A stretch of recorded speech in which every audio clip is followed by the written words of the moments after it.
నమస్తే అండి. నేను కిరణ్మయ్. భక్తి సౌందర్యానికి స్వాగతం. మనము ఏ పూజ అయినా, పని అయినా చేసుకున్నప్పుడు ఆ చేసే పనిలో ఎటువంటి ఆటంకాలు కలగకుండా నిర్విఘ్నంగా జరగాలని శుక్లాంబరధరం అనే శ్లోకంతో ఆ విఘ్నేశ్వరునికి ప్రార్థించుకుంటాము. ఈ చిన్న శ్లోకంలో ఉన్న అర్థాన్ని మనం ఈ వీడియోలో తెలుసుకుందాము. శుక్లాంబరధరం విష్ణుం శశివర్ణం చతుర్భుజం ప్రసన్నవదనం ధ్యాయేత్ సర్వ విఘ్నోపశాంతయే. శుక్ల తెల్లని, అంబర వస్త్రము అని, ఆకాశము అని అర్థము.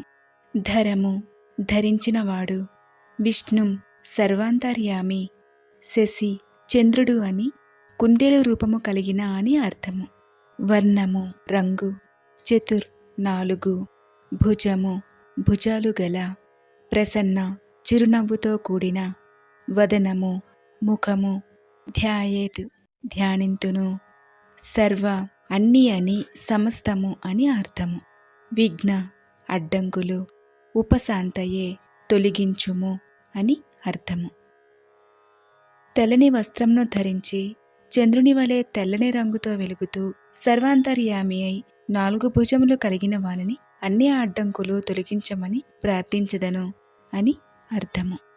ఇది మనం ప్రతి పనిలోనూ ప్రార్థించుకునే శుక్లాంబరధరం అనే స్తోత్రానికి తెలుగు అర్థము.